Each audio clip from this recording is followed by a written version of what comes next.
Hi, this is Mary Kopczynski, the CEO of RegAlytics, with your update on this week's 50,424 regulatory alerts from 13,378 agencies around the world. I'm actually home in Hoboken for the first time in a few weeks, which feels great. Full-powered shower, giant laundry machine, but I'm still in camp mode, which works out perfectly because the regulator of the week is famous for being outdoorsy: Alaska. Why? Because Alaska just negotiated a direct agreement with Ireland, and poof, a new regulator is born. These trends have been popping up. We call it the deregulation paradox. The more the federal regulatory rollbacks, the more state regulatory pushes you get. The new agency is called the Alaska-Ireland Trade Commission. It's a formal state body, 5 members appointed by the governor and 2 more appointed by the legislature, and their whole job is to build bilateral trade and investment between Alaska and Ireland. They're trying to make business exchanges, academic exchanges, shared economic interests, which for a state that's mostly known for oil fishing and just being enormous, now is carving out an official channel straight to Dublin. Which brings us to the topic of the week: Ireland maneuvers around the U.S. Because here's the thing: Alaska is not the only state that did this last week. Missouri did the exact same thing. They just signed the Missouri-Ireland Trade Commission into law, housed it inside their Department of Economic Development, with basically the same mission: study bilateral trade and investment between Missouri and Ireland. Look at shared policy issues, build out business and academic exchanges. But that's not it. Also this week, Sarah Huckabee Sanders just announced a trade mission for Arkansas to the UK, Belgium, and, no surprise, Ireland. So why is this happening? Why are these states on opposite ends of the country suddenly setting up their own personal trade relationships with Ireland in the same 7-day window? It's not St. Patrick's Day, but here's the background, and I think it's very interesting. So I'm obviously obsessed with regulation because it's kind of like water and gravity.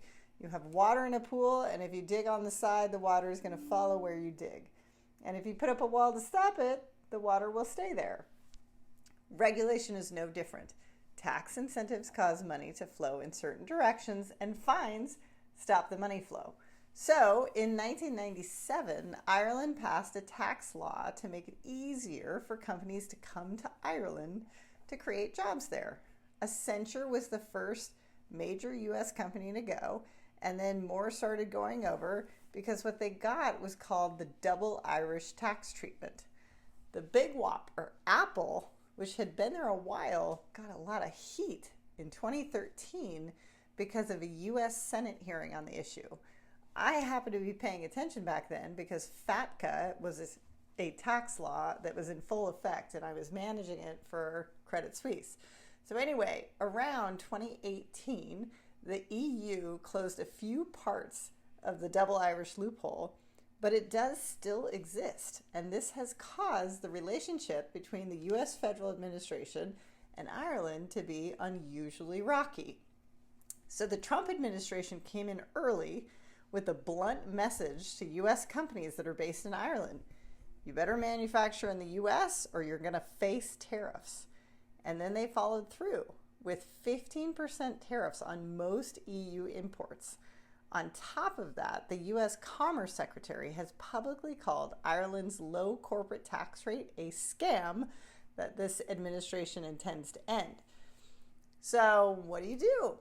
If the relationship with Washington is getting tense, but you still need the American money and jobs, you go around Washington. So Ireland just announced it had one of its strongest first halves of this year for attracting foreign investment. But before you think Ireland is the pot of gold at the end of the rainbow, Ireland is dealing with the new regulatory weight of its own. The EU's AI Act is about to hit full enforcement in August, and Ireland, which just stood up its own AI office to go ahead and police it, which it has to do, now has the responsibility of going after all of those wonderful American companies that call Ireland home, and many of them happen to be monster AI companies like Apple, Microsoft, and Alphabet. And that's it this week for RegAlytics. We have the global supply chain of all the world's regulatory alerts in one very easy to use place. If you need a solution related to regulation, give us a call.